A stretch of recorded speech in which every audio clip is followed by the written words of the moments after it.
ਜੇ ਕਦੀ ਇੱਕ ਮਾਂ ਆਪਣੀ ਹੀ ਬੇਟੀ ਨੂੰ ਵੇਚ ਦੇਵੇ ਤੇ ਉਹਦੀ ਹਿਫਾਜ਼ਤ ਲਈ ਇੱਕ ਗਰੀਬ ਨੌਕਰ ਆਪਣੀ ਜਾਨ ਦੀ ਬਾਜ਼ੀ ਲਾ ਦੇਵੇ ਤਾਂ ਇਹ ਕਹਾਣੀ ਸਿਰਫ ਸੁਣ ਲਈ ਨਹੀਂ, ਮਹਿਸੂਸ ਕਰਨ ਲਈ ਹੁੰਦੀ ਹੈ। ਇਹ ਤੁਹਾਡੇ ਨਾਲ ਸ਼ੇਅਰ ਕਰਾਂ ਇੱਕ ਮਾਂ, ਇੱਕ ਬੇਟੀ ਤੇ ਇੱਕ ਇਨਸਾਨੀਅਤ ਦਾ ਸਭ ਤੋਂ ਵੱਡਾ ਇਮਤਿਹਾਨ।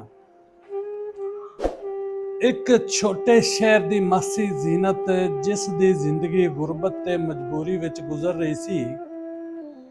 ਸ਼ੌਹਰ ਸਾਲਾਂ ਪਹਿਲਾਂ ਬਿਮਾਰੀ ਨਾਲ ਮਰ ਗਿਆ ਤੇ ਜ਼ੀਨਤ ਦੇ ਕੋਲ 2 ਬੱਚੇ ਰਹਿ ਗਏ।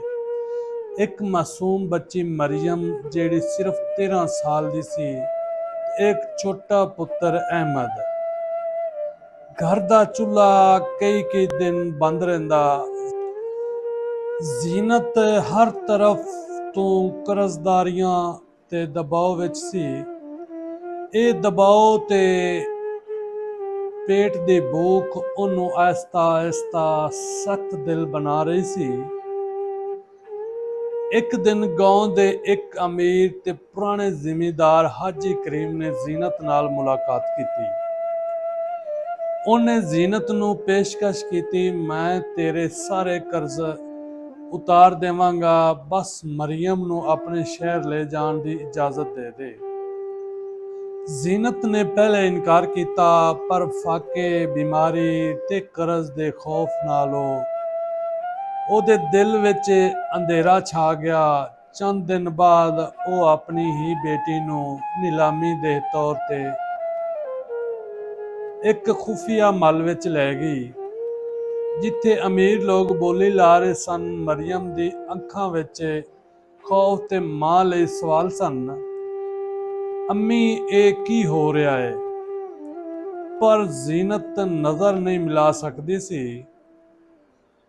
ਉਹ ਮਹਿਫਲ ਵਿੱਚ ਹਾਜੀ ਅਕਰਮ ਦਾ ਨੌਕਰ ਸ਼ਾਕਿਰ ਵੀ ਮੌਜੂਦ ਸੀ, ਜਿਹੜਾ ਉਹਦਾ ਬਚਪਨ ਤੋਂ ਮੁਲਾਜ਼ਮ ਸੀ। ਸ਼ਾਕਿਰ ਨੇ ਵੇਖਿਆ ਕਿ ਮਰੀਮ ਨੂੰ ਇੱਕ ਚੀਜ਼ ਵਾਂਗਰ ਵੇਚਿਆ ਜਾ ਰਿਹਾ ਹੈ। ਉਹਦਾ ਦਿਲ ਦਹਿਲਾ ਗਿਆ। ਸ਼ਾਕਿਰ ਗਰੀਬ ਸੀ, ਪਰ ਜ਼ਮੀਰ ਫਰੋਸ਼ ਨਹੀਂ ਸੀ। ਉਹਦਾ ਜ਼ਮੀਰ ਬਹੁਤ ਅਮੀਰ ਸੀ।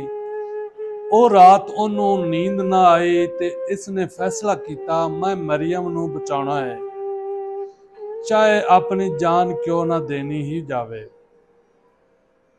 ਸ਼ਾਕਿਰ ਅਗਲੀ ਰਾਤ ਹਾਜੀ ਕਰੀਮ ਦੇ ਹਵੇਲੀ ਵਿੱਚ ਗਿਆ, ਜਿੱਥੇ ਮਰੀਮ ਨੂੰ ਇੱਕ ਕਮਰੇ ਵਿੱਚ ਬੰਦ ਕੀਤਾ ਗਿਆ ਸੀ। ਉਸਨੇ ਚੁੱਪਚਾਪ ਕਮਰੇ ਦਾ ਤਾਲਾ ਖੋਲ੍ਹਿਆ ਤੇ ਮਰੀਮ ਨੂੰ ਕਿਹਾ, ਪੁੱਤਰ ਡਰਨਾ ਨਹੀਂ, ਮੈਂ ਤੈਨੂੰ ਤੇਰੇ ਘਰ ਵਾਪਸ ਲਿਆਉਣਾ ਹੈ। ਰਾਤ ਦੇ ਅੰਧੇਰੇ ਵਿੱਚ ਉਹ ਦੋਨੋਂ ਸ਼ਹਿਰ ਤੋਂ ਬਾਹਰ ਨਿਕਲ ਗਏ, ਪਰ ਹਾਜੀ ਕਰੀਮ ਦੇ ਲੋਕ ਉਹਨਾਂ ਦੇ ਪਿੱਛੇ ਲੱਗ ਗਏ।